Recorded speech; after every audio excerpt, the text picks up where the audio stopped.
ድባቡ በጣም ጥሩ ነው። ከአመት ወደ አመት እየተሻሻለና እያማረ እየደመቀ ነው ያለው። በመተዛዘን በመፈቃቀር አንተ ትብስ ለፊ እየተባባለ እየተዛዛዘነ ነው እያሳለፈ ያለው ማለት ነው። ይሄ ደግሞ አብሮነታችን ለወደፊት ረጅም ሆኖ ቢቀጥል ደስ ነው የሚለኝ።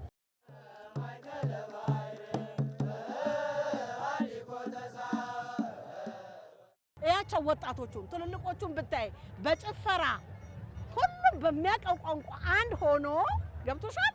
በጣም በትልቅ እያከበረ ነው ያለው። እግዚአብሔር ይመስገን ለዚህ ቀን ላደረሰን። በጣም ደስ ይላል። በጣም ወድጄዋለሁ። ከረጅም ዓመት በኋላ ነው እንደገና ያጋጠመኝ እና ለዚሁ ብዬ ነው የመጣሁት እና በጣም ተደስቻለሁ። በዛ ላይ ደግሞ መንገዱ ሰፍቶ በጣም አዲስ ሆኖ ስላየሁት ከበፊቱ የበለጠ አስደስቶኛል። በጣም የምወደው በዓል ነው ጥምቀት እና በጣም ደስ ይለኛል። ብዙ ሰው የማገኝበት ነው። ያደግኩበት ነገር ስለሆነ በቃ የሚተወው ትዝታ አለ። የጥምቀት በዓል ደግሞ ሁለቱንም የማገናኘት ባህሪ ያለው የተጠፋፋም የተለያየም ራሱ ያኮረፍሽው ሰው ቢኖር ጥምቀት ላይ ስታገኙ ሰላም ትይዋለሽ ይቀራል ማለት ነው። ሁሉም ደስታ አለ እዚህ ጋራ በጣም ጸጋ አለ።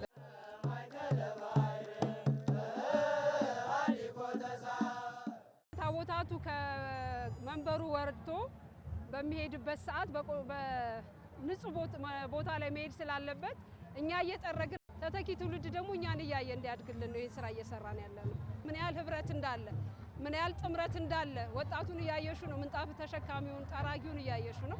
ትምህርት እያስተማርንበት ነው የምናልፈው ብዬ አምናለሁ። ከቅርብ ጊዜ ወዲህ በጣም ወጣቶቹ በጣም በከፍተኛ ስሜት በመሆን ምንጣፍ በማንጠፍ በመጥረግ መንገድ በማዘጋጀት በመተጋገዝ የደከሙትን በማንሳት ብዙ በዓላት ይከበራሉ። በየሰፈሩም ደግሞ ድንኳን እየጣለ ዳቦ ውሃ እየሰረገ የሚከበርባቸው ነገሮች አሉ። ይህ ጥሩ ሴቶቻችን ናቸው። በጣም አምሮ በምንጣፍ እየተጓዝን ነው፣ ታቦቱም እየተጓዘ ነው እና ደስ ይላል ያለው ፍቅር፣ ድባቡ፣ ሰላሙ፣ መተባበሩ፣ እርዳታ ውሃ ይሰጡን ነበር እዛ ለሚያልፈው ሁሉ እና በጣም ደስ ይላል። በጣም ደስ ይላል። እዛ ጋር ሙስሊሞች ሁሉ ሲያጸዱ አይቻለሁ እና በጣም ደስ ብሎኛል። የኢትዮጵያዊነትን የሚገልጽ ነው እና በጣም ደስ ይላል።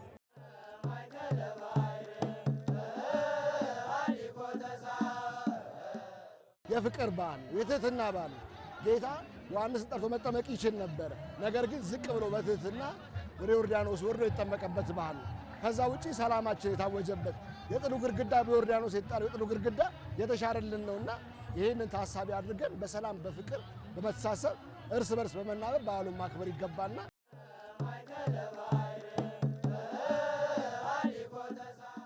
ጥምቀት የማይሆን ቀሚስ ይበጣጠሳል ነው የሚባለው። ቀሚስ ገዝቶ ነጭ ልብስ አድርጎ ብዙ ነገሮች ናቸው ያሉ ትራንዛክሽኖች ቀላል የሚባለው። ይሄ ደግሞ ኢኮኖሚካሊ ከተማዋ እንደ ከተማ ሀገርን እንደ ሀገር ብሎ ያመጣል። ከዛም ውጪ ደግሞ ቱሪስቶችን ወደዚህ ሀገር መጡ ጊዜ የሚያመጡት ሪሚታንስ ቀላል ብር አይደለምና በዛም ሀገሪቷ የምትጠቀምባቸው ነገሮች አሉና ከዚህ አንጻር ቤተ ክህነቱ ባህልና ቱሪዝም ተናበው ይሄን ነገር የማስተዋወቅ በሰፊው እንዲሰራበት ቱሪስቶች እንዲመጡ ስኬጁል አድርገው ከማረፊያ ጀምሮ ይሄን ነገር ክትትል ቢያደርጉበት ሰፊ ኢኮኖሚካል አድቫንቴጅ እናገኛለንና ከዚህ አንጻር ብዙ ነገር ማግኘት ይቻላል እያስባለሁ።